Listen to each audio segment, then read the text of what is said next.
Salut la famille Soul Stories, nous sommes sur le point de commencer un tout nouveau voyage amoureux. S'il vous plaît, commentez en nous disant d'où vous nous regardez pour que nous puissions voir que notre famille Soul Stories est présente partout dans le monde. Harper Lee ne croyait pas au destin, mais si le karma instantané existait, elle venait d'en faire l'expérience dans les 3 heures qui avaient suivi l'obtention des clés de son nouvel appartement. 42 marches, 2 cartons de livres, une valise contenant exactement 6 paires de chaussures et une bougie étiquetée « Parfum d'espoir ».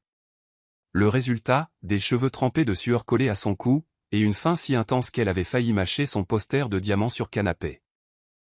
L'appartement 3B ressemblait à une scène post-apocalyptique, avec du carton partout, des chaises Ikea à moitié assemblées, et le chat du voisin qui jetait un coup d'œil par l'entrebâillement de la porte, comme pour évaluer ses chances de survie. Harper se laissa tomber par terre, sortit son téléphone et envoya un texto à sa meilleure amie et soutien émotionnel attitré, Zoé. J'ai survécu. 2847, rue Maple, appartement 3B. Il y a du vin. Viens me sauver. Elle appuya sur « Envoyer » et expira. Le monde pouvait maintenant se reposer. Elle aussi. Sauf que Harper n'avait pas remarqué que son doigt moite avait touché le mauvais contact. Au lieu de Zoé, son message était parti à quelqu'un enregistré sous le nom de « Oli G », un contact au hasard, probablement de sa brève période de vente de livres en ligne l'année dernière. Le message s'envola, et le destin venait de pointer pour prendre son service. De l'autre côté de la ville, au 47e étage de la tour Grant aux parois de verre, Oliver Grant se tenait devant une vue panoramique de Manhattan, un verre de whisky à la main, les yeux balayant les lumières de la ville comme s'il possédait l'univers. La même routine, tous les soirs. Travail, rapport, actionnaire, et ce genre de silence qui résonnait plus fort que le bruit. Son téléphone vibra. Un nouveau message d'un numéro inconnu. J'ai survécu. 2847, rue Maple, appartement 3B. Il y a du vin. Viens me sauver. Oliver fronça les sourcils. Probablement un mauvais numéro ou une nouvelle arnaque. Il était sur le point de le supprimer, jusqu'à ce qu'il voie la ligne suivante. Tu me manques déjà. Un rire étrange et rauque lui échappa, rouillé et décalé. Quand était-ce la dernière fois que quelqu'un lui avait dit qu'il lui manquait? Ah oui. Jamais. Il fixa l'écran lumineux et murmura pour lui-même, si c'est un spam, j'ai officiellement perdu la tête. Le lendemain matin, Harper se réveilla allongé sur une boîte de pizza vide. Ses cheveux ressemblaient à un nid d'oiseau. La lumière du soleil filtrait par la fenêtre, mais l'appartement était étrangement silencieux. Bonjour, solitude, marmonna-t-elle en ouvrant le placard pour ne trouver qu'une bouteille de vin à moitié vide et une boîte de céréales périmées datant de Noël. Elle s'apprêtait à se changer pour aller chercher un café quand. Toc, toc, toc. 3 coups fermes et assurés. Le genre de coup porté par les agents de recouvrement ou les vendeurs d'assurance. Zoé, si c'est toi et que tu n'as pas apporté de vin, je n'ouvre pas. Pas de réponse. À la place, une voix masculine et profonde, trop polie pour être honnête, répondit. Bonjour, mademoiselle Harper Lee. Je suis ici pour vous féliciter pour votre nouvel appartement. Harper plissa les yeux à travers le judas. Un homme en costume gris, chaussures cirées, tenant des tournesols et une boîte de chocolat. Il semblait tout droit sorti d'une publicité pour Dior. Elle, en revanche, portait un t-shirt sur lequel était écrit « La pizza est mon animal totem ». Qui êtes-vous? Exigea-t-elle. Oliver Grant, dit-il calmement. Vous m'avez envoyé un texto hier soir. L'adresse. Le vin. Tu me manques déjà. Harper se figea. Oh, mon Dieu. Elle attrapa la chose la plus proche ressemblant à une arme, une bombe lacrymogène, et la pointa droit sur lui. Reculez d'1 mètre. Je ne vous connais pas. Oliver leva les mains, pas du tout dérangé. Vous ne vous souvenez pas d'avoir envoyé un texto? 2847, rue Maple, appartement 3B.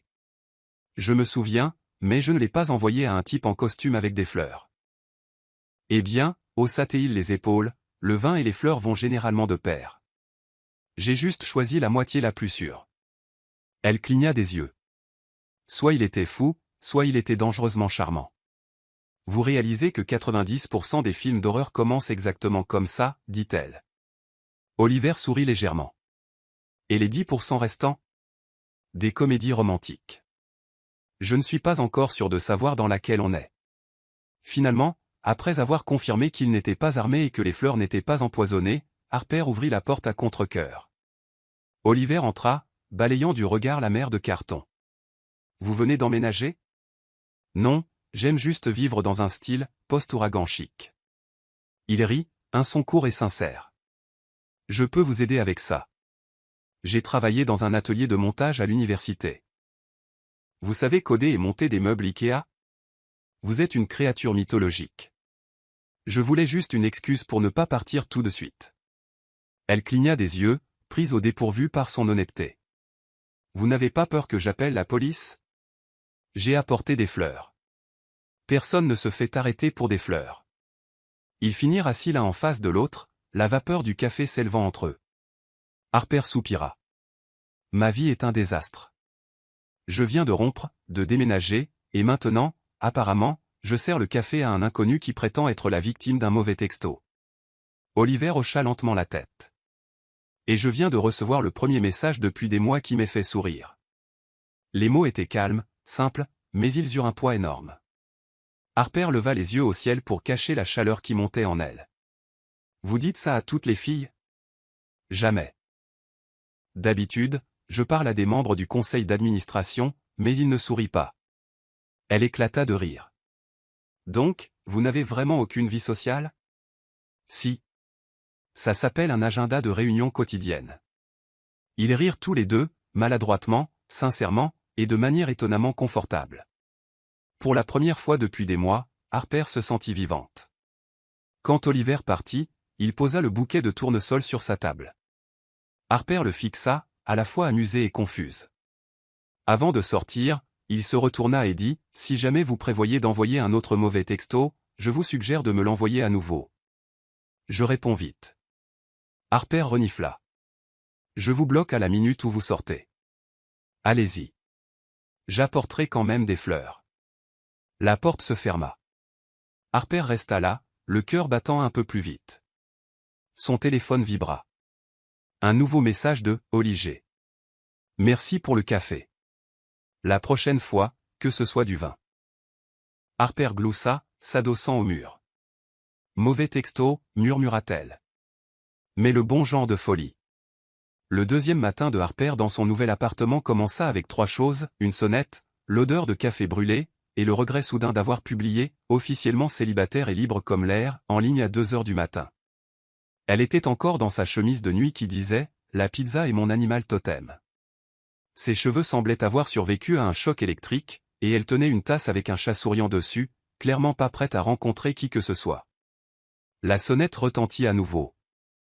Toc, toc, toc. Elle fronça les sourcils. « Zoé, si c'est toi et que tu n'as pas apporté de vin, je jure que je vais. » Ah. La porte s'entr'ouvrit, et Harper se figea. Debout, il y avait un homme grand dans un costume gris impeccable, chaussures cirées, tenant un bouquet de tournesol dans une main et une boîte de chocolat de luxe dans l'autre. On aurait dit qu'il sortait tout droit de GQ pour distribuer des prospectus pour le paradis. « Félicitations pour le nouvel appartement, Madame Harper Lee, dit-il, la voix profonde et polie, accompagnée d'un sourire qui disait « Je possède tout, sauf les émotions. » Harper cligna des yeux. 1, 2, 3 secondes. Comment connaissez-vous mon nom? Vous m'avez envoyé votre adresse. Et d'un coup, ça lui revint, le texto de la veille. Mon Dieu, elle l'avait envoyé à lui, l'inconnu nommé Oliger. Attendez, minute, recula-t-elle, les mains en l'air comme un policier arrêtant un suspect. Qui êtes-vous? Comment savez-vous où j'habite? Et pourquoi les fleurs? Après un message parlant de vin et de « Tu me manques déjà », dit-il calmement, j'ai pensé que des félicitations s'imposaient. Harper resta bouche bée. Vous trouvez ça normal? Les gens se font arrêter pour moins que ça. Alors j'espère que les tournesols ne sont pas classés comme des armes. Son sourcil se haussa. Il venait de faire une blague. Un PDG au visage de marbre qui plaisante. Suspect. Elle attrapa rapidement sa bombe lacrymogène dans son sac. Sa seule arme à part un cactus et une boîte de biscuits périmés. Vous avez deux choix. Partir ou profiter de 3 jours Dieu qui brûle. Oliver haussa un sourcil, intrigué. Vous gazeriez vraiment quelqu'un qui vous a apporté des fleurs? Vous vous êtes pointé à ma porte avec des chocolats. Qui fait ça? Un homme qui a reçu un mauvais texto et qui a un excellent sens du service client. Elle faillit le gazer juste pour effacer cette expression calme de son visage. Un coup de vent balaya le couloir, faisant se balancer les fleurs, juste assez longtemps pour qu'il ajoute doucement « Je ne suis pas dangereux. Juste curieux. » Et honnêtement, un peu seul. Quelque chose dans son ton la fit hésiter. Pas de faiblesse, pas de fausseté, juste de l'authenticité. Elle abaissa la bombe d'1 centimètre. Vous promettez de ne pas utiliser cette phrase avant de me poignarder? Je n'ai pas ce genre de rendez-vous aujourd'hui. Drôle, très drôle, Jason Bourne en tenue de bureau. Après quelques secondes tendues, Harper soupira et ouvrit plus grand la porte. Bon, entrez. Mais restez à au moins 3 mètres et ne touchez à rien. Compris. Protocole de sécurité niveau FBI. L'appartement était petit, en désordre, mais confortable d'une manière, survivante post-rupture.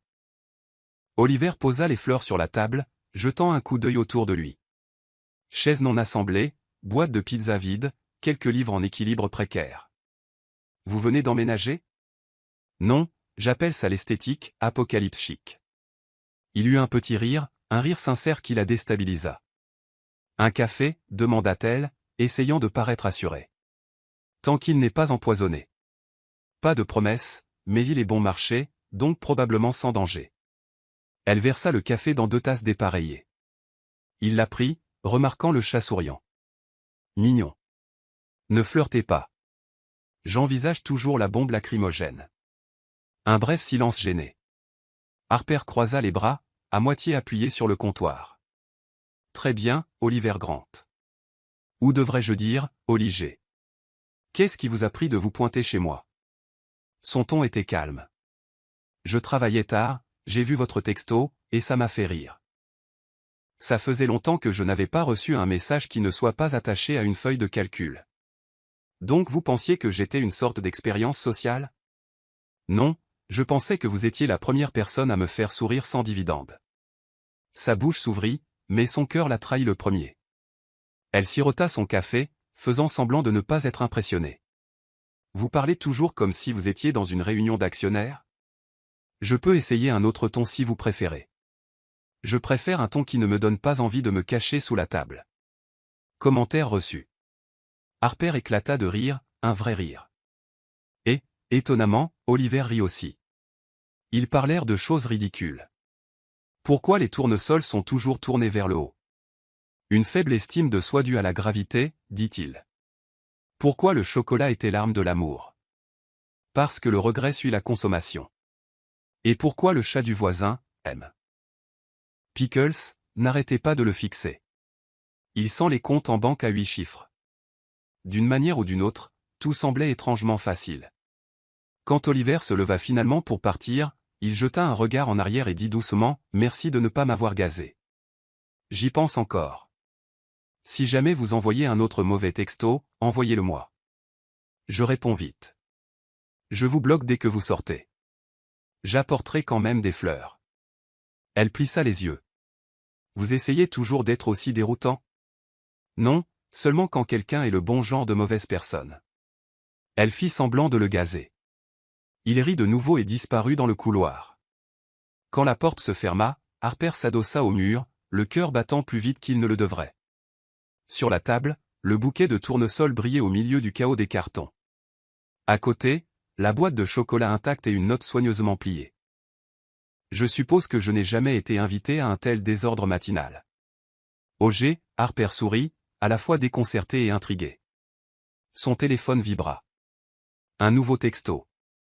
Merci pour le café. La prochaine fois, j'espère que le vin ne brûlera pas, elle secoua la tête, s'enfonçant dans sa chaise et murmurant pour elle-même. Mauvais texto. Mais le karma, lui, a vraiment bien fait les choses. Mardi, 8 heures. Harper venait de brancher la bouilloire quand la sonnette retentit à nouveau.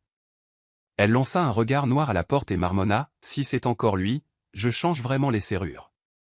La porte s'ouvrit, et bien sûr, c'était lui. Oliver Grant. Chemise bleu clair, pantalon de ville, cheveux bien coiffés, tenant 2 tasses de café et un sac en papier de croissant. Bonjour, mademoiselle, la pizza est mon animal totem, dit-il d'un ton léger, arborant ce sourire classique de PDG qui ne s'excuse jamais. Vous réalisez que les gens normaux viennent après avoir été invités, n'est-ce pas, dit Harper, les bras croisés. Je le sais, mais je ne suis pas normal. Félicitations, au moins vous en êtes conscient. Elle bloqua le passage, à moitié amusée, à moitié méfiante. Que faites-vous ici? Une autre visite de remerciement pour le café d'hier? Non, je suis venu me faire pardonner. Hier, j'ai peut-être dépassé les bornes. Aujourd'hui, j'apporte de la caféine. Harper loucha sur les tasses. Elle ne savait pas si elle devait être agacée ou impressionnée. Vous avez apporté l'arme la plus puissante qui soit. Je sais. C'est le seul moyen légal d'obtenir le pardon à New York. Elle soupira et s'écarta. Bon, entrez. Mais cette fois, restez au même endroit. Compris. Honneur de PDG, intrusion évitée. Ils s'assirent à la petite table de la cuisine. Le tournesol se dressait toujours fièrement dans un bocal en verre qu'Harper avait emprunté à son pot de spaghettis. La lumière du matin filtrait par la fenêtre, attrapant la vapeur du café. Et pendant un instant fugace, Harper se sentit étrangement en paix. Très bien, commença-t-elle. Récapitulons. J'ai envoyé un mauvais texto. Vous vous êtes pointé. J'ai failli vous gazer, et maintenant vous êtes de retour avec du café. Vous réalisez que c'est profondément alarmant, n'est-ce pas? Oliver hocha la tête, calme comme toujours, comme s'il discutait des résultats trimestriels. Je le réalise, mais j'ai décidé de croire aux statistiques optimistes. Quel genre de statistiques? Celles qui disent qu'environ 1% des mauvais textos mènent à une conversation mémorable. Et vous pensez que c'en est une? Je l'espère. Je ne reçois pas beaucoup de textos intéressants. Elle rit. Vraiment? Un PDG millionnaire ne reçoit pas de messages? Oh, si. Principalement des choses comme « Veuillez examiner la clause B du contrat » ou « Souhaitez-vous mettre à jour votre portefeuille d'investissement ?» Waouh, pas étonnant que vous ayez l'air de quelqu'un qui n'a pas souri depuis l'université. Il baissa légèrement la tête, souriant les lèvres pincées. C'est exact. Hier, c'était la première fois que je riais sans qu'un profit y soit attaché. Harper voulait faire un commentaire sarcastique, mais ce sourire honnête, presque timide, l'a pris au dépourvu. Vous savez, dit-elle en sirotant son café, 80% des films d'horreur commencent exactement comme vous agissez. Et les 20% restants, demanda-t-il. Des comédies romantiques. Ne vous faites pas d'illusions. Oliver se pencha en arrière, décontracté. Et si je choisissais les 20%? Alors il vous faudrait plus que des fleurs et des chocolats. Comme quoi? Un chien de sauvetage ou un scénario écrit par Nora Ephron. Je n'ai pas de chien, mais j'ai une voiture autonome. Désolé, pas aussi romantique qu'un chien. Ils rirent tous les deux. Et Harper réalisa qu'elle avait beaucoup trop ri pour une matinée qu'elle avait prévu de passer de mauvaise humeur. Finalement, ils commencèrent à parler d'eux-mêmes. Harper raconta qu'elle travaillait dans une librairie, qu'elle rêvait autrefois d'être écrivain, mais qu'elle payait maintenant son loyer plus vite qu'elle ne pouvait rêver. Oliver admit qu'il aimait les petits cafés, mais n'avait jamais eu le temps d'en profiter sans un assistant lui chuchotant « Vous avez une réunion dans 5 minutes. Êtes-vous toujours aussi sérieux ?» Le taquina-t-elle. Pas toujours. J'étais amusant, avant. Avant? Avant que tout n'ait un prix. Cela fit réfléchir Harper. Un prix? Oui, quand on a de l'argent, tout, même les émotions, est étiqueté avec une valeur. Harper posa son menton sur sa main, le regard s'adoucissant. C'est un peu triste. Triste, mais vrai. Elle laissa le silence respirer, puis sourit malicieusement. Eh bien, moi, je suis inestimable. Soit trop bon marché, soit trop compliqué. Je dirais trop authentique. Vous me draguez, monsieur le PDG? Je n'oserais pas. Vous avez toujours la bombe lacrymogène. Bien. Gardez ça à l'esprit. Le café était presque terminé, mais aucun ne voulait bouger. Harper se pencha en avant, la voix plus légère. Alors, dites-moi, êtes-vous ici parce que vous êtes curieux ou parce que vous aviez besoin de quelqu'un à qui parler? Oliver la regarda fixement, les yeux calmes et étrangement sincères. Les deux. Mais si je devais choisir, je dirais que c'est à cause de vous. Elle rit, mais son cœur sauta un battement. Vous parlez comme si vous me connaissiez depuis toujours. Peut-être. Ou peut-être que je suis juste doué pour reconnaître quelqu'un qui rend la respiration plus facile. Harper sourit malicieusement, essayant de cacher la chaleur qui montait dans sa poitrine. Vous devriez faire attention. Beaucoup de gens se sentent à l'aise avant de se faire étrangler dans les films d'horreur. Oliver pencha la tête, la voix douce et taquine. Si je meurs dans l'appartement 3B, au moins je mourrai confortablement. Elle lui lança un oreiller en riant. Vous n'avez pas le droit de dire des choses comme ça sur un ton séducteur. Le rire emplit le petit appartement. Un vrai rire. Pas poli ni forcé. Il frappa Harper qu'elle n'avait pas ri comme ça depuis des mois. Quand Oliver se leva finalement pour partir, il dit « Merci pour le café. Je paierai les croissants la prochaine fois. » Vous supposez qu'il y aura une prochaine fois? Je l'espère. Mais sinon, j'apporterai quand même des fleurs. Vous êtes obsédé par les fleurs. Peut-être. Ou j'aime juste vous voir sourire. Elle croisa les bras, faisant semblant de froncer les sourcils. Vous flirtez avec une ligne très fine entre le charme et le glauque. Je resterai du côté charmant. C'est votre choix. Mais rappelez-vous, j'ai toujours la bombe lacrymogène. Il sourit, fit une petite révérence et partit. La porte se ferma. L'appartement redevint silencieux.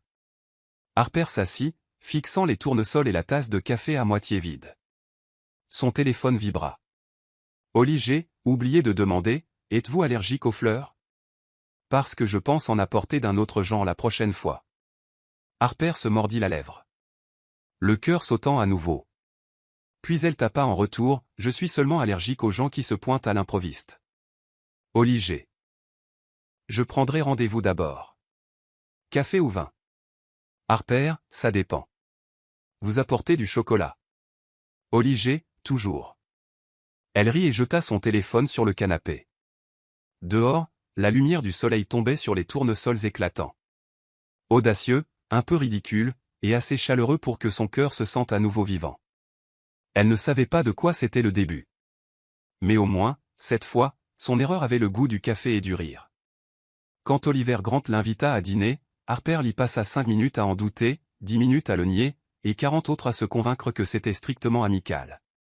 Parce que, sérieusement, quel genre d'ami réserve une table aux papillons, le genre de restaurant où le nom de chaque plat est plus long que les emails de son patron? Elle fixa son texto. Olivier, vendredi, 19h. J'ai fait une réservation. N'apporte pas la bombe lacrymogène. Elle répondit, Harper, si tu choisis un endroit avec un menu qui ne se termine pas par des zéros, je pourrais y réfléchir.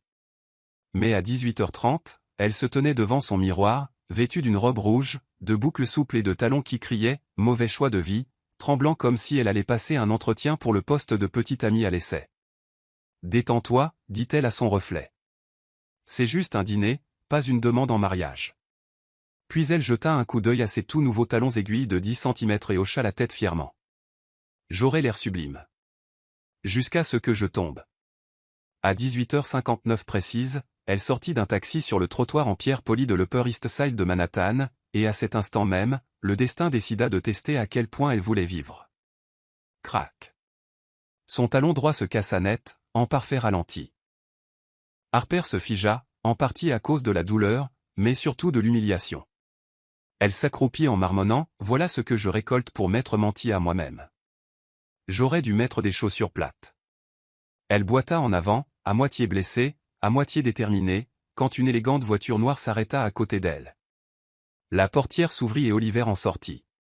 Costume noir, chemise blanche, cravate juste assez desserrée.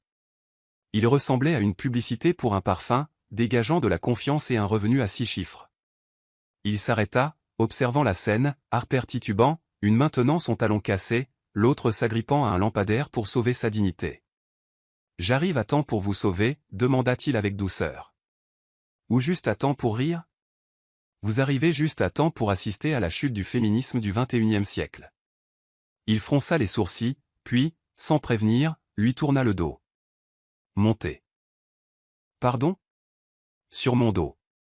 Je ne vais pas vous laisser entrer en boitant dans le restaurant comme si vous aviez survécu à un vol. Je peux marcher. Harper, vous tenez sur une seule jambe. J'appellerai un taxi. Les taxis ne transportent pas la fierté blessée. Elle voulait protester, mais il se penchait déjà plus bas. Et peut-être que c'était le ton de sa voix ou ses yeux calmes qui rendaient tout cela si ordinaire, la poussant à soupirer et à grimper sur son dos. Si quelqu'un avait pris une photo à ce moment-là, elle serait devenue virale avec la légende, quand un PDG se transforme en ambulance pour la fille qui lui a envoyé un texto par erreur. Oliver entra d'un pas décidé dans le restaurant, Harper sur son dos, ses mains reposant légèrement sur ses épaules. Les conversations s'arrêtèrent, les fourchettes se figèrent en l'air. Une serveuse murmura « Oh mon Dieu, il la porte. C'est tellement romantique. » Le visage de Harper devint rouge écarlate. « Pose-moi avant que quelqu'un ne diffuse ça en direct. Détendez-vous, vous me faites passer pour un homme attentionné. Crois-moi, j'essaie de ne pas devenir un passif de marque appelée Harper Lee, l'édition Fardeau. » Quand il la fit enfin n'asseoir, elle murmura « Tu sais que tout le monde ici pense que je suis ta petite amie, maintenant. Vous vous y opposez ? » Je m'oppose au fait de ne pas avoir pu choisir le rôle en premier. Le dîner commença avec du vin blanc et une entrée dont elle ne pouvait pas prononcer le nom. Harper en prit une petite bouchée, puis grimaça. Ça a le goût de la déception arrosée d'huile d'olive. Oliver eut un petit rire. C'est un carpaccio de saumon à la truffe blanche. Ce qui signifie du poisson froid et un champignon chair. Super.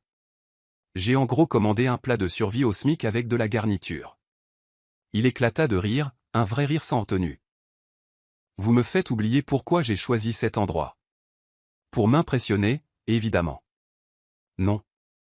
Pour voir si vous pouviez survivre dans mon monde. Et j'échoue de façon spectaculaire. Au contraire.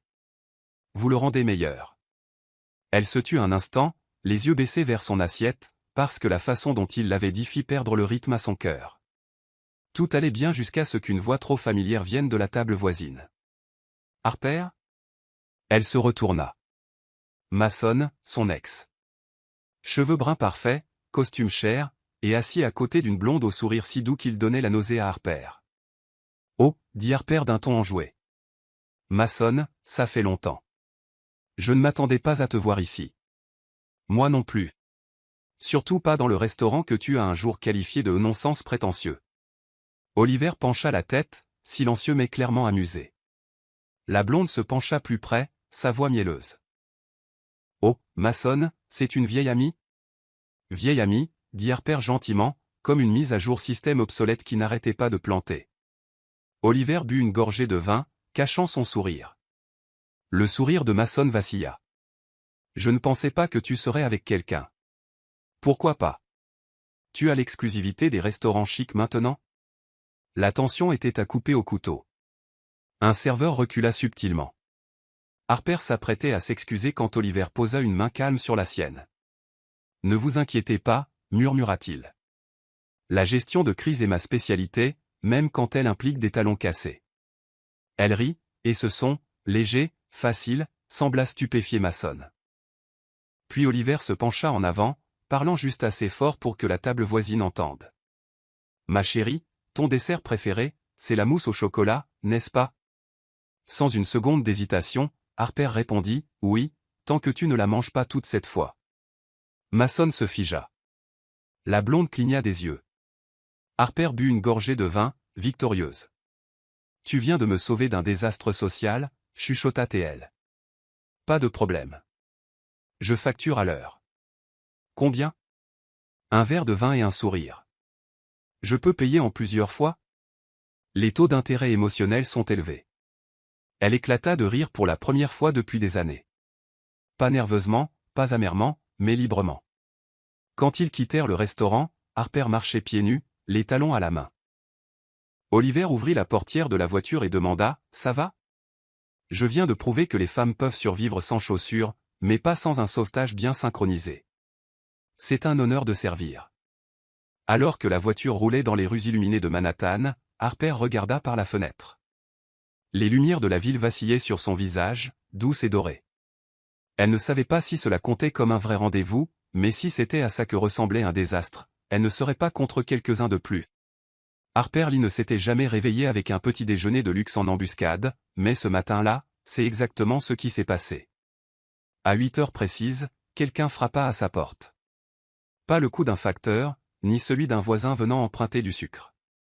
C'était le genre de coup assuré, celui qui venait avec un budget marketing. Harper ouvrit la porte, les cheveux en désordre, le pyjama froissé, et il était là, comme un mème ambulant du contraste parfait. Oliver Grant, manches retroussées, un plateau en bois dans les mains, avec café, croissant, œufs brouillés et fraises fraîches. Tu as un emploi du temps ou quelque chose comme ça. Grinça-t-elle. Tu apparais avec de la nourriture chaque fois que je suis émotionnellement confuse. Correct, dit-il, calme comme toujours, en posant le plateau sur sa table. Ma stratégie, nourrir d'abord, parler ensuite. Harper haussa un sourcil. On dirait la méthode pour apprivoiser les chats errants. Je la teste sur les humains. Je ne sais pas si je dois me sentir touché ou comme un cobaye. Touché.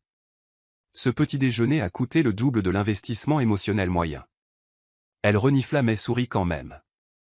Tu prépares toujours les choses comme si tu allais animer une réunion du conseil d'administration. Habitude professionnelle. Profession signifiant quoi? Intrus amical chef de petit déjeuner? Amical, oui. Quant à la profession, il fit une pause, pas encore le moment de cette révélation. Ils mangèrent dans la douce lumière du matin qui filtrait par la fenêtre. Harper mâchait lentement, l'étudiant. Il n'était pas sur son téléphone. Il ne se pressait pas. Il ne parlait même pas d'affaires. Il lui resservit tranquillement du café, la regardant comme si ce silence calme valait plus que n'importe quel contrat. « Tu n'as sérieusement rien de mieux à faire ?» demanda-t-elle. « Si, mais c'est plus intéressant que n'importe quelle réunion. Je commence à douter de ton éthique de travail. » Ce n'est pas grave. Tant que tu finis les fraises. Elle rit, en mettant une dans sa bouche. Si je ne te connaissais pas, je penserais que tu fais des relations publiques pour la gentillesse. Il pencha la tête. Tu veux entendre une confession? C'est dangereux? Tu décideras. Il posa son café, sa voix plus basse, plus posée, plus réelle qu'auparavant. Je ne connais personne comme toi. Tu n'essaies pas d'impressionner les gens. Tu les mets juste à l'aise. Harper se figea, à moitié sceptique, à moitié troublé. Tu parles comme si tu écrivais des cartes de Saint-Valentin. Je n'écris pas de cartes. Je dis juste la vérité. L'air se réchauffa et devint plus silencieux jusqu'à ce que Harper s'éclaircisse la gorge, désireuse de s'éloigner de cette intimité soudaine. Alors, que fais-tu vraiment dans la vie? Il but une gorgée de café, ce calme familier toujours dans ses yeux. Je dirige une petite entreprise de fintech. Petite comment? Quelques centaines d'employés, siège social à Midtown. Le nom? Grande Tech. Harper cligna des yeux. Attends, Grande Tech comme le panneau d'affichage géant sur la 5e avenue? Oui. Et Grant, comme Oliver Grant, le PDG que Forbes a appelé le loup en costume gris? Il pinça les lèvres et hocha la tête. 3 secondes de silence. Puis Harper cria, je sors avec Jeff Bezos, mais avec de plus beaux cheveux. Oliver rit, baissant légèrement la tête. Comparaison intéressante. J'aime bien mes cheveux actuels, cependant. Toi? Tu es un vrai millionnaire? Enlève quelques zéros pour les impôts, mais oui, à peu près. Oh, mon Dieu. J'ai mangé des croissants faits par un homme dont la fortune net équivaut au PIB d'un petit pays. Le ton d'Oliver s'adoucit. Tu es en colère? Non. Donne-moi juste une minute pour digérer ça et les œufs. Elle se mit à faire les 100 pas. Tu m'as laissé croire que tu n'étais qu'un type excentrique et solitaire avec une obsession pour les tournesols. Je t'ai parlé de ma rupture, de mon patron fou. Et tu n'as rien dit sur le fait que tu pouvais acheter tout l'immeuble de mon patron. Il resta silencieux quelques instants, puis parla doucement. Je voulais juste que quelqu'un m'apprécie pour moi. Pas pour ma carte de crédit. Cela la stoppa net. Une phrase simple, mais qui la toucha profondément. Tu penses que je t'apprécierais pour ton argent? Je pense que la plupart des gens commencent par là.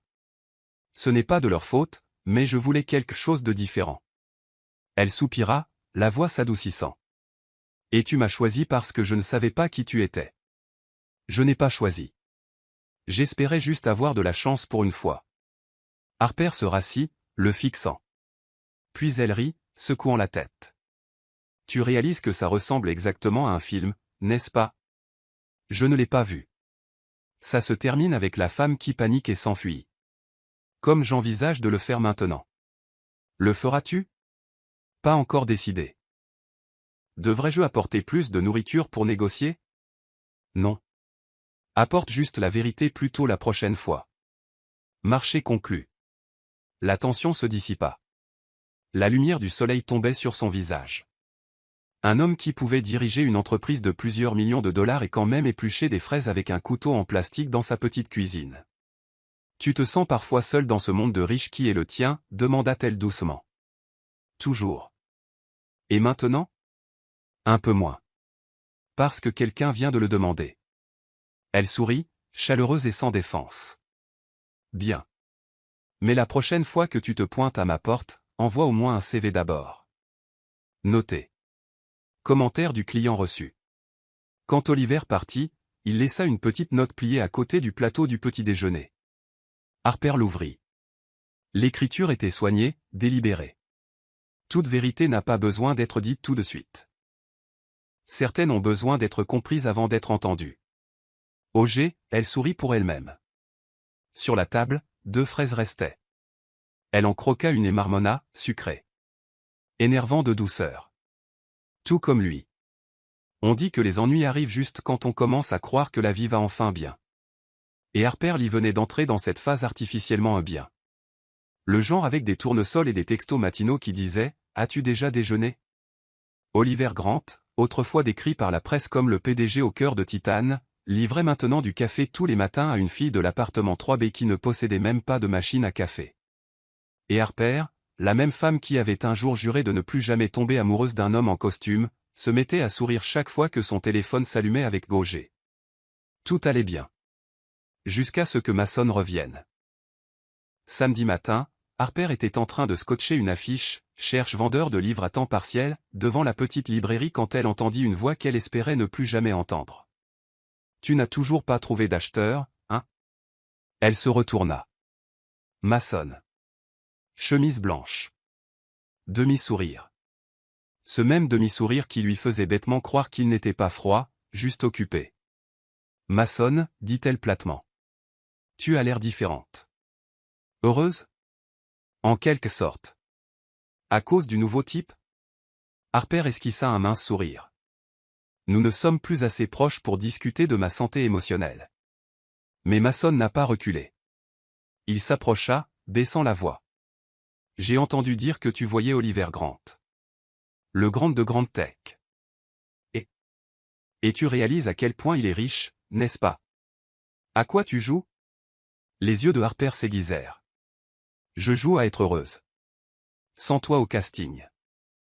Elle se retourna et s'éloigna, le laissant là, humilié, comme on pouvait s'y attendre, en train de comploter. Quelques jours plus tard, Oliver attendait Harper à leur endroit habituel, le café du coin de la 9e. Ce à quoi il ne s'attendait pas, c'est que quelqu'un d'autre se glisse sur le siège en face de lui. Mason. Vous êtes Grant, n'est-ce pas? Commença Mason, la voix à moitié polie, à moitié venimeuse. Je ne crois pas qu'on se soit rencontrés. Non. Mais nous semblons partager un intérêt mutuel.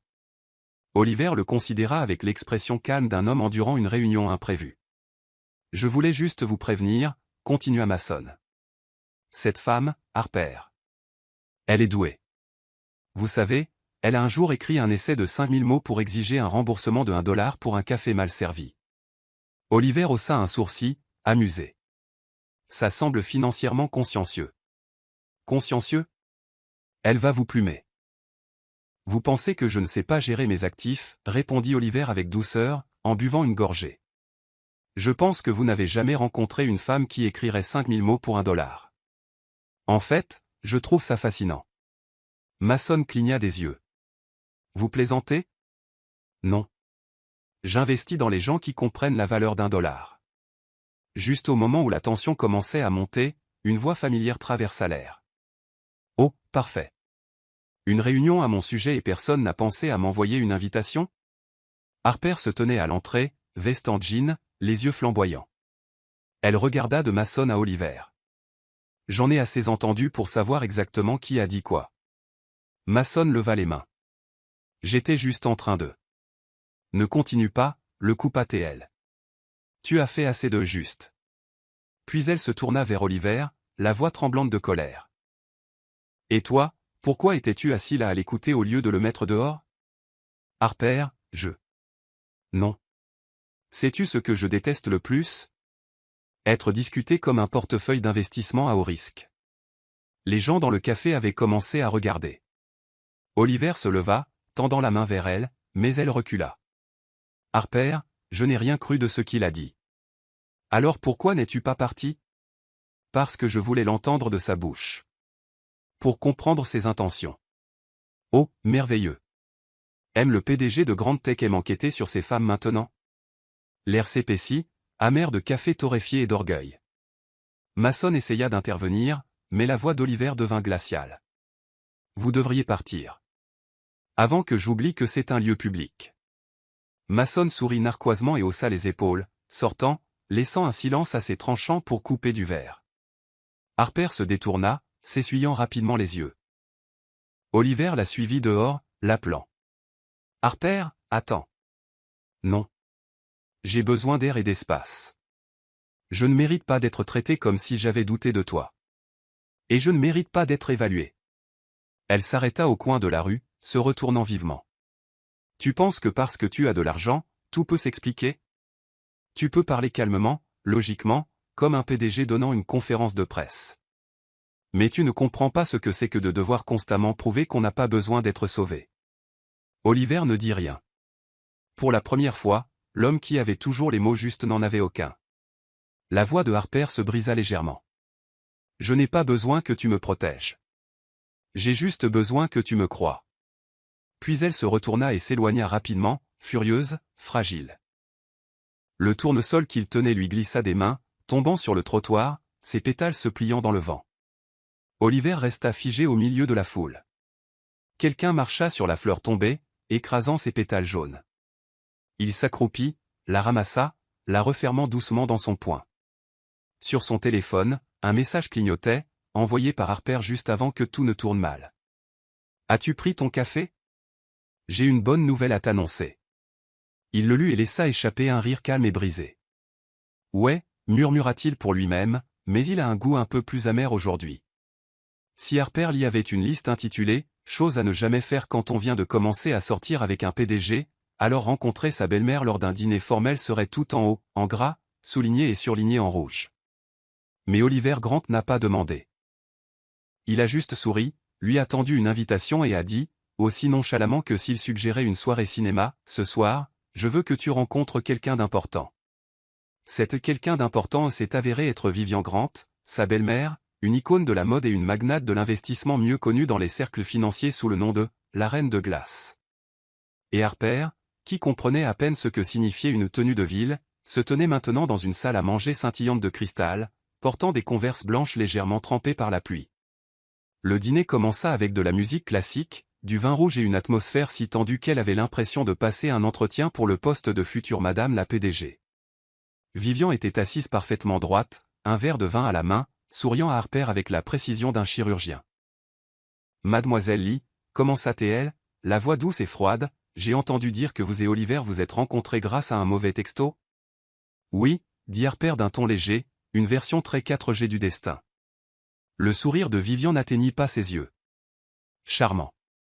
Elle fit une pause, puis ajouta, et que faites-vous dans la vie, mademoiselle Lee? Harper prit une inspiration, gardant son sourire poli et stable. Je survis, madame. Vivian haussa un sourcil, les lèvres se courbant d'un demi-centimètre. Vous survivez? Oui. Je vends des livres, je paie mon loyer, je mange des nouilles instantanées et je crois encore en l'humanité. Dans cette économie, c'est une compétence de survie. Oliver étouffa un rire. Vivian, non. L'air devint aussi épais que la soupe à la truffe en face d'eux.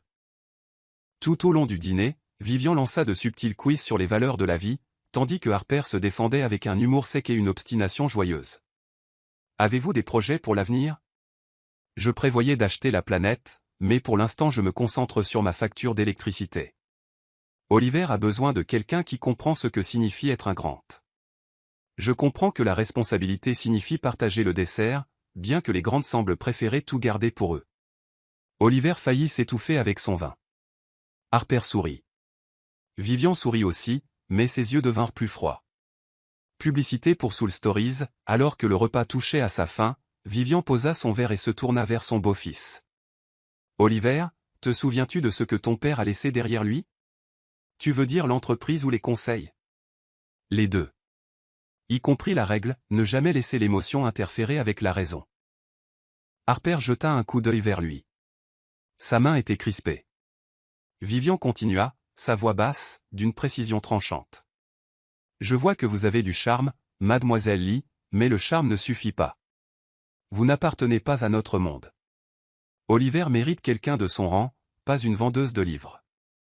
Les mots frappèrent la table comme du verre brisé. Harper se figea. Son visage s'empourpra, non pas de honte, mais de fureur. Elle prit une profonde inspiration et sourit, un sourire doux bordé de feu. Merci, mais vous vous trompez. Je n'ai pas besoin de m'intégrer à votre monde. J'ai juste besoin de m'intégrer au mien. Vivian pencha la tête, répondant d'une voix soyeuse. La confiance est admirable, mais le monde réel ne la récompense pas. L'arrogance non plus. Harper, murmura Oliver en guise d'avertissement, mais elle était déjà debout. Je suis désolé, mais je ne peux pas rester assise une minute de plus à écouter des gens noter ma valeur comme une cote de crédit. Elle posa sa serviette et se tourna vers la porte. Vivian ne l'arrêta pas. Elle sirota simplement son vin et dit froidement, choisis judicieusement, Oliver. La réputation est difficile à construire et facile à ruiner. Généralement par la mauvaise femme. La porte se referma derrière elle. Oliver se leva lentement. Mère, dit-il d'un ton égal. Si je me souviens des leçons de père, je me souviens aussi d'une autre chose qu'il avait l'habitude de dire, la raison n'est qu'une excuse pour les gens qui ont peur d'aimer. Vivian leva les yeux, mais il était déjà parti. Dehors, la pluie avait commencé à tomber. Harper marchait rapidement le long du trottoir mouillé. Ses converses blanches étaient trempées. Le tonnerre gronda au loin, se mêlant au bourdonnement de la ville. Une partie d'elle voulait revenir. Le reste voulait juste disparaître. Puis une voix l'appela derrière elle. Harper, attends. Elle se retourna. Oliver se tenait là, sous la pluie, sa chemise collée à sa peau, ses yeux dépouillés de tout orgueil, ne laissant que de la sincérité. Je pensais que tu resterais, dit-elle d'une voix rauque. Je ne pouvais pas. Et ta mère? Elle a le monde entier. Moi, je n'ai que toi, sous cette pluie, pour prouver que je ne suis nulle part ailleurs. Harper laissa échapper un petit rire tremblant. Tu as vraiment un timing horrible pour le romantisme. Je suis gelé. Je travaillerai là-dessus. Mais d'abord, donne-moi une chance de marcher avec toi. Elle l'étudia, son expression s'adoucissant. Tu es sûr? Parce qu'une fois que tu seras parti, tu ne pourras plus te tenir entre les deux mondes. Je sais. Et je choisis celui avec les converses trempées. Elle rit, à moitié larmes, à moitié pluie. Tu sais comment donner à une femme envie de te gifler et de t'embrasser en même temps? J'apprends. Oliver tendit la main et prit la sienne. Ils marchèrent ensemble sous l'averse, sous la faible lueur jaune des lampadaires. Derrière eux, le manoir Grande brillait comme une forteresse froide. Devant, il n'y avait que la pluie, un petit parapluie et leur rire se fondant dans la nuit. 3 jours après le désastre du dîner avec la belle-mère, Harper Lee était revenue à sa version de la normalité. Ou du moins, elle en donnait une impression très convaincante. Elle réapprovisionnait les étagères de Leaf et Latte, le café-librairie confortable où elle travaillait. Dehors, il pleuvait à nouveau. À la radio, Elvis chantait Can't Help Falling in Love, comme si l'univers avait un sombre sens de l'humour. Zoé, sa meilleure amie et collègue, posa son menton sur sa main derrière le comptoir, observant Harper avec le même regard qu'on porte à une héroïne de film tragique. Je te jure, dit Zoé, s'il ne se pointe pas aujourd'hui, tu seras officiellement la vedette d'un TikTok intitulé Une femme forte survit à un PDG. Harper soupira, empilant des livres comme si elle essayait d'enterrer ses propres pensées. Zoé, tous ceux qui disparaissent après une tempête ne sont pas des méchants. C'est vrai. Mais si un méchant apporte des fleurs, il est quand même plus facile à pardonner que le héros qui te ghoste pendant 3 jours. Harper ouvrit la bouche pour répondre, puis la clochette de la porte tinta. Le petit monde de Leaf et Lat retint son souffle. Oliver Grant se tenait sur le seuil, trempé, dégoulinant et, comme Zoé le décrira plus tard, comme un golden boy qui venait de perdre une fortune. Sa chemise collait à sa poitrine, ses cheveux plaqués sur son front, des gouttes de pluie glissant sur son visage. Il respirait fort, comme s'il avait traversé la moitié de la ville en courant. La boutique devint complètement silencieuse. La mâchoire de Zoé tomba. Harper se figea. « Qu'est-ce que tu fais ici » demanda-t-elle à voix basse, prise entre le choc et la panique.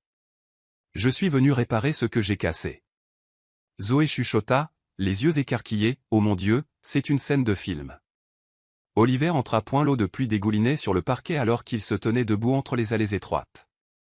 Les yeux fixés sur Harper, son regard était stable, épuisé, sincère. « Je me fiche de ce qu'elle fait dans la vie, » dit-il à voix haute, sa voix perçant le bruit de la pluie.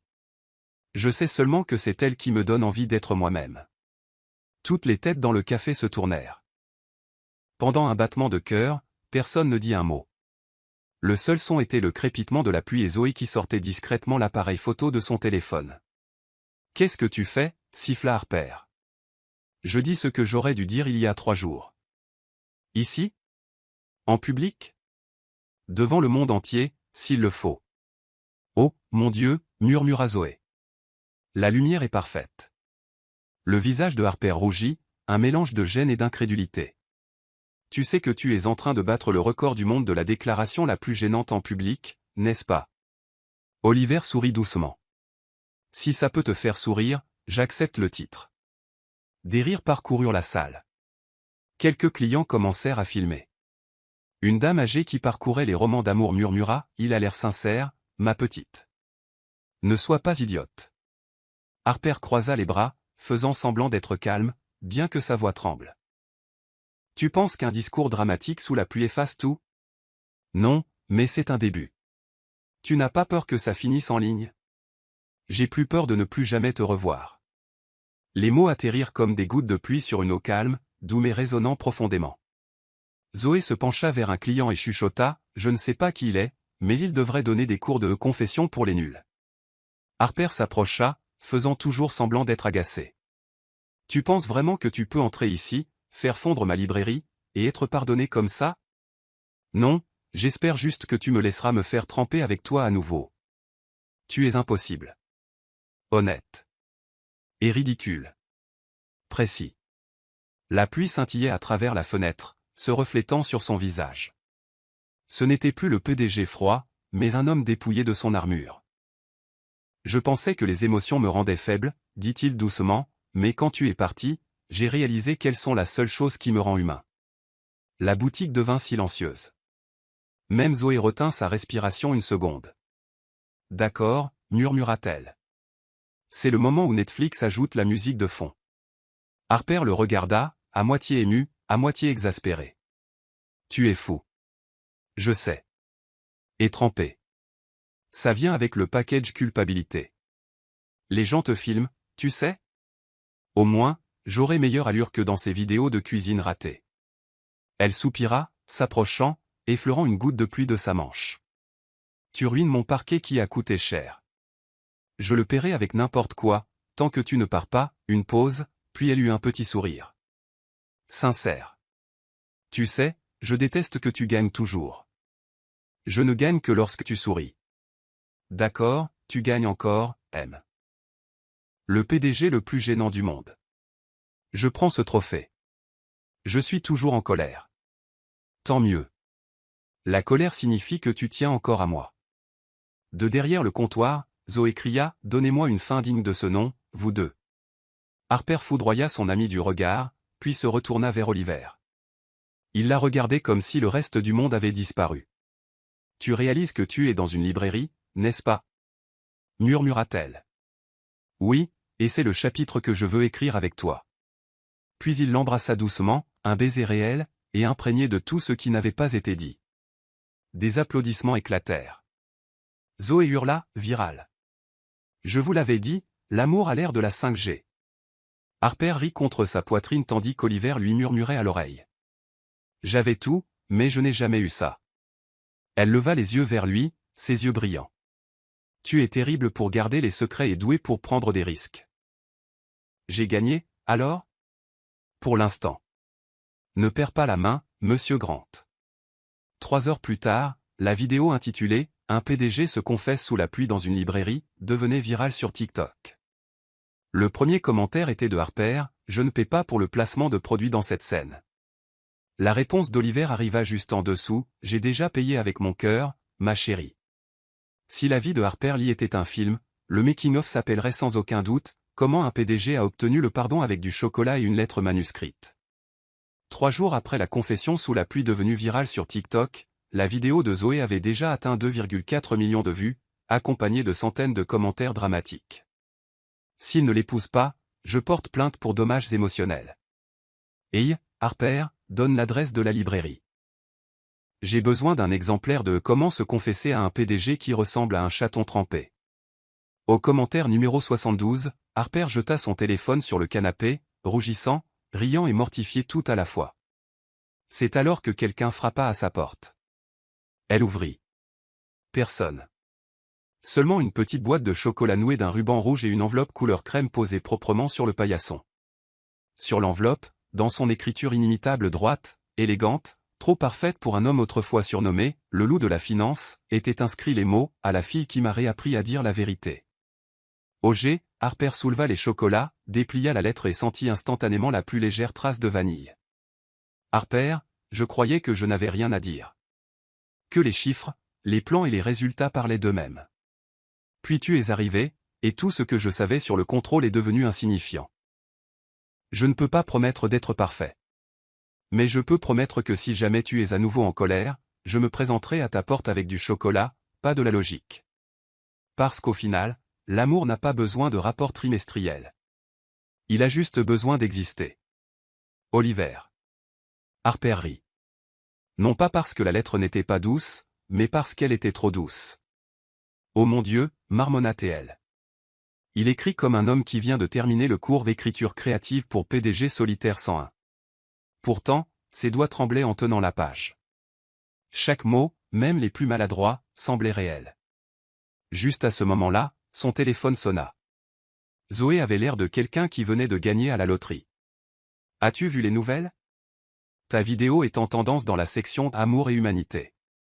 Le hashtag Amour en librairie explose. Parfait. Le département comédie romantique de Netflix va nous poursuivre maintenant. Peu importe. Il est si sexy et si sincère. Les filles de mon bureau sont toutes obsédées. Alors, vous êtes de nouveau ensemble? Pas encore. Je parie 50 € que vous le serez. Et tu ne voudrais pas me faire perdre de l'argent, n'est-ce pas? Zoé, tu es la définition même de les bons amis te réconfortent, les meilleurs amis parient sur ta vie amoureuse. Exactement. Maintenant, va me rendre riche. Harper raccrocha, toujours en souriant. Et quelques minutes plus tard, elle attrapa son manteau, serra la boîte de chocolat et sortit en courant. La pluie avait cessé, mais les rues brillaient encore. Elle se faufila entre les rangées lumineuses de vitrines, son cœur battant comme avant chaque grand entretien. À la Grand Tower, le gardien de sécurité parut à peine surpris. Il a dit que si vous veniez, de vous envoyer directement en haut. Il a dit ça?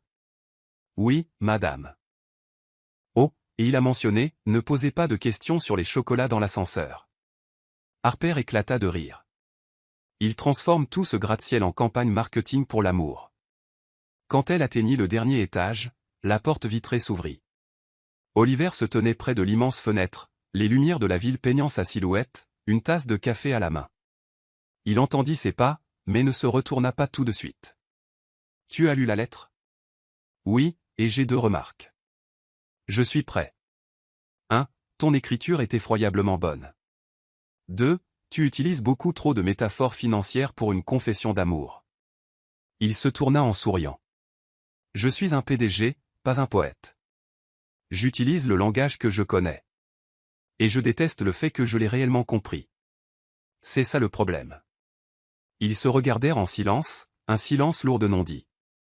Harper s'approcha et lui tendit la boîte de chocolat. Tiens, considère ça comme une réponse. Je croyais que tu détestais le chocolat. C'est vrai, mais en ce moment, je déteste encore plus ne pas dire oui. Oliver cligna des yeux. Alors ça veut dire? Oui, idiot. Je dis oui. Pas de secret, pas de rôle, pas de scénario cette fois. Juste toi, moi, et du chocolat. N'oublie pas le chocolat. Il rit, s'avançant, lui prenant doucement la joue. J'ai signé des centaines de contrats, mais c'est le seul que je veux garder pour toujours. Tu recommences avec le discours de PDG. Une habitude. Mais si c'est de l'amour, je suis prêt à tout restructurer. Elle sourit, puis se hissa sur la pointe des pieds et l'embrassa. Celui-ci n'était pas comme le baiser viral sous la pluie. Pas de caméra et pas d'applaudissements. Juste réel. Quelques minutes plus tard, son téléphone vibra. Un SMS de Zoé. J'ai parié 50 € que vous vous remettriez ensemble. Merci de m'avoir aidé à gagner. Harper rit, posant sa tête sur l'épaule d'Oliver. Zoé a gagné. Et moi? Demanda-t-il. Tu as gagné plus gros, parce que tu peux perdre avec moi. Oliver sourit. Espérons qu'elle parie à nouveau, parce que j'ai l'intention de te garder pour toujours. Harper plissa les yeux de manière enjouée. Tu dois vraiment arrêter de dire des choses qui font que les femmes se sentent émotionnellement taxées. Jamais. Je viens de réaliser que le bonheur est le seul investissement qui ne fait jamais faillite. Personne n'avait prévenu Harper que vivre avec un PDG était essentiellement un cours accéléré pour aimer tout en devenant un coach de survie. Le premier jour où elle emménagea dans l'appartement d'Oliver, elle ouvrit le réfrigérateur et faillit éclater de rire. Pas de légumes, pas d'œufs, pas de lait. Seulement 12 tablettes de chocolat de luxe, 3 bouteilles de vin italien et un pot de pâte de truffe à 200 €. Harper attrapa un stylo et griffonna une note sur un post-it. Note pour les femmes, les PDG ne savent pas utiliser une machine à laver, ne savent pas cuisiner et pensent que le chocolat est un groupe alimentaire. Oliver passa, une tasse de café à la main, jetant un coup d'œil à la note. Je m'oppose à la partie sur la machine à laver. Je sais comment l'utiliser, juste pas quel bouton et le démarrer. Tant mieux. Parce que si tu appuies encore sur Bessorage par erreur, je devrais sauver tes chemises avant qu'elles ne se transforment en papier de soie. Je pense que tu exagères. Tu penses qu'une chemise à 300 € qui rétrécit à la taille d'un chat est une exagération? Oliver pinça les lèvres. Harper leva sa tasse en souriant. Bienvenue dans la phase romance de la vie réelle, Monsieur Grant. Le penthouse du 41e étage n'était plus silencieux. Maintenant, il résonnait du fredonnement insensé de Harper en cuisinant, des appels vidéo de Zoé pour se plaindre, ton PDG a volé la cuisine d'une femme innocente, et, occasionnellement, de l'odeur de pâtisserie brûlée remplissant le salon. Un matin, Harper ouvrit le réfrigérateur et regarda la collection de chocolats mise à jour. Tu sais, c'est une invasion de cacao. Mon frigo est officiellement devenu un musée du sucré. C'est pour que j'ai toujours des excuses prêtes au cas où je ferai une bêtise. Alors je devrais espérer que tu en fasses souvent. Celle-ci est ma préférée. Il s'approcha, un sourire en coin. Je pourrais me tromper plus souvent si tu veux. Pas la peine. Mais tu peux faire la vaisselle. Le pire marché de la carrière d'un PDG. Cet après-midi-là, Harper suggéra de cuisiner ensemble. Elle lui tendit un tablier sur lequel était écrit « Embrasser le cuisinier ». Je ne porte pas ça. Tu préfères porter un costume? Au moins, les costumes n'exigent pas que j'embrasse le chef. Détends-toi, ce n'est pas un ordre. Juste une partie du contrat de comédie romantique. Oliver jeta un coup d'œil à la cuisine comme s'il analysait un bilan. Par où je commence? En ne laissant pas ta manche toucher la flamme de la cuisinière. Notez. Le résultat, Harper riant si fort qu'elle en pleura presque, tandis qu'Oliver essayait d'assaisonner à l'instinct et finissait par brûler les bords de son omelette. Tu es qui? Gordon Ramsay version finance? J'appelle ce plat confiance brûlée. Le dîner ce soir-là avait plus de fumée que d'arôme. Mais ils mangèrent chaque bouchée, non pas parce que c'était bon, mais parce que c'était amusant. Plus tard, Harper s'appuya contre la balustrade du balcon, regardant les lumières de la ville onduler sur la rivière Hudson. Oliver s'approcha, posant doucement une couverture sur ses épaules. « Tu ne trouves pas ça étrange ?» demanda-t-elle doucement.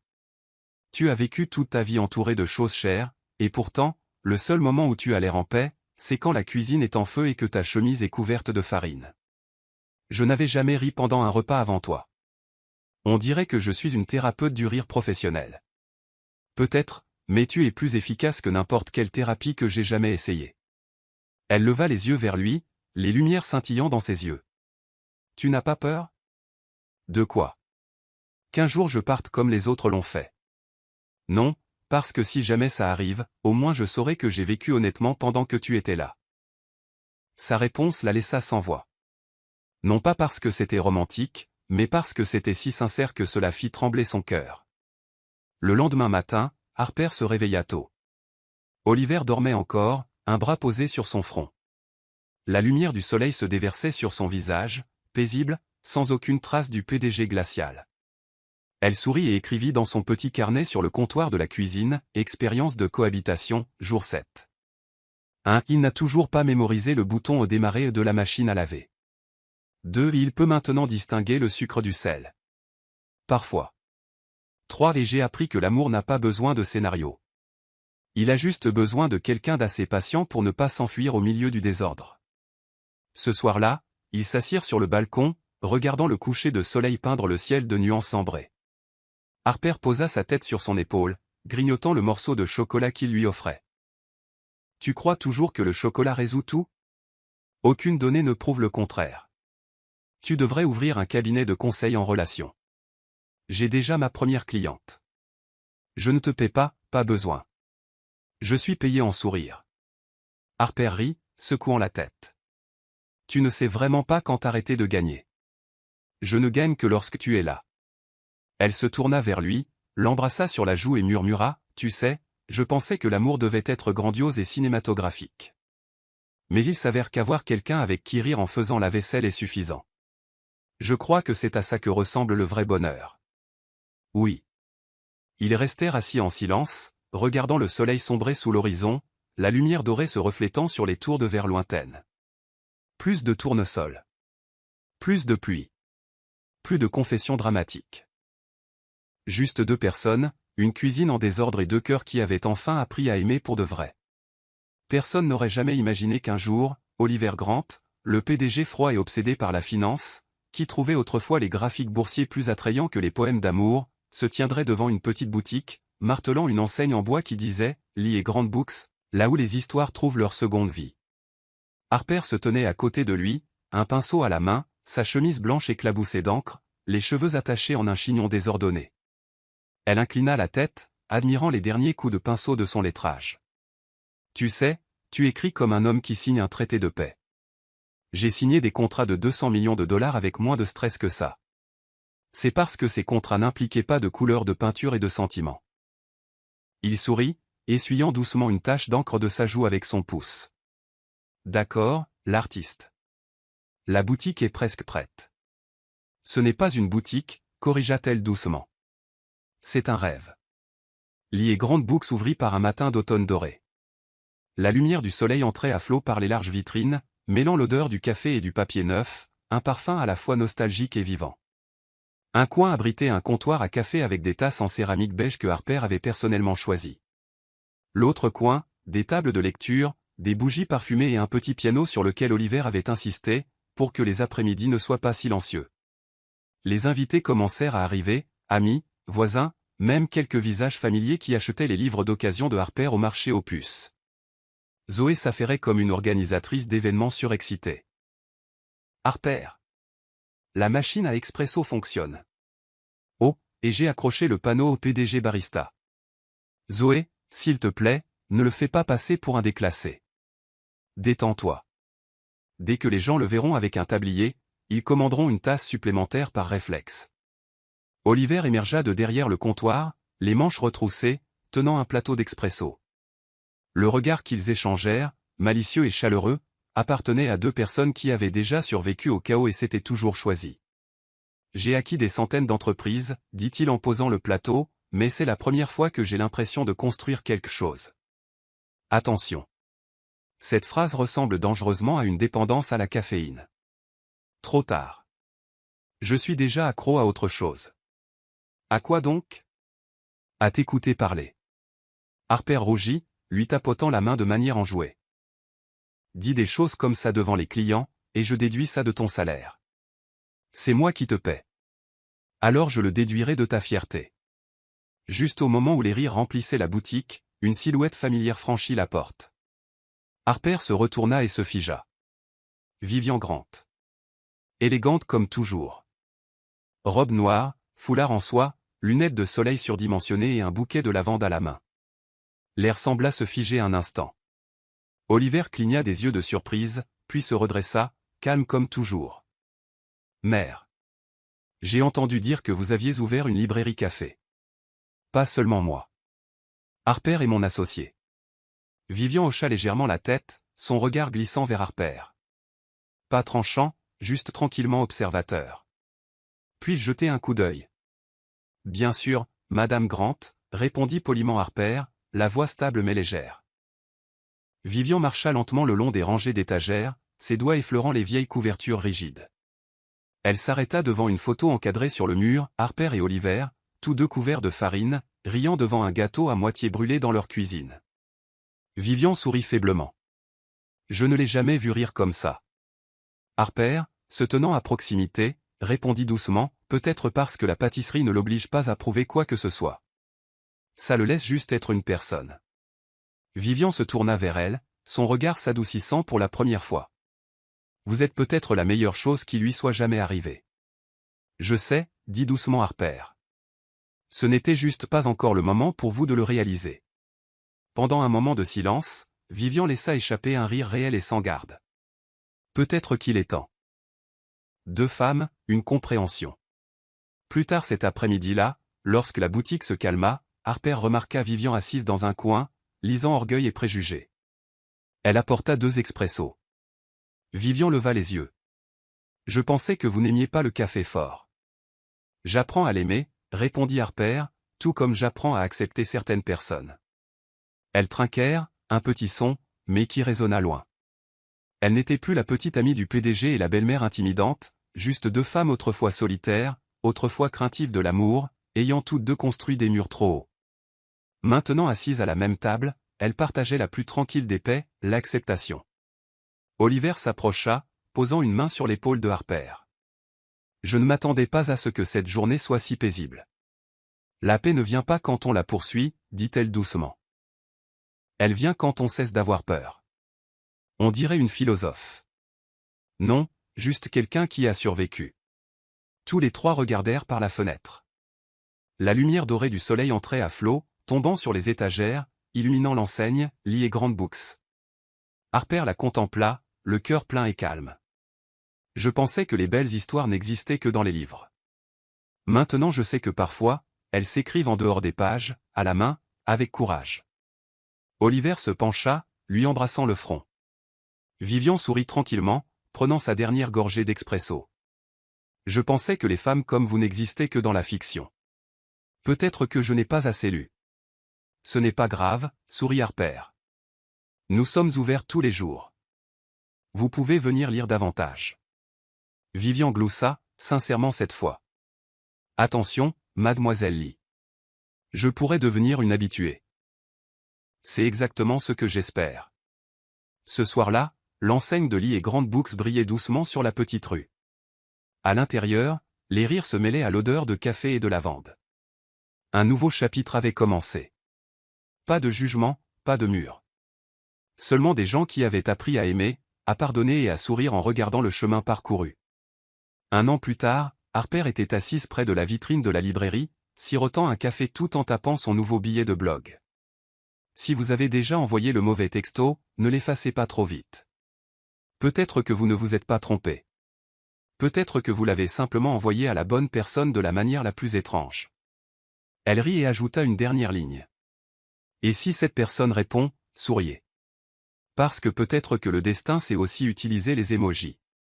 La cloche de la porte tinta. Oliver entra, en costume gris, tenant une boîte de chocolat et un tournesol. Cette fois, je suis sûr d'avoir la bonne adresse. Pas si sûr, le taquina TL. Mais si c'est la mauvaise, tu me trouveras quand même? Toujours. Il posa la boîte de chocolat sur la table. Caramel noisette. Je sais que c'est ton préféré. Parce que c'est tout comme toi. Doux, trop cher et légèrement addictif. Je prends tout ça. De derrière le comptoir, Zoé cria, oh mon Dieu. Le mauvais texto s'est transformé en bon mariage. Tout le café éclata de rire. Harper se cacha le visage tandis qu'Oliver riait ouvertement.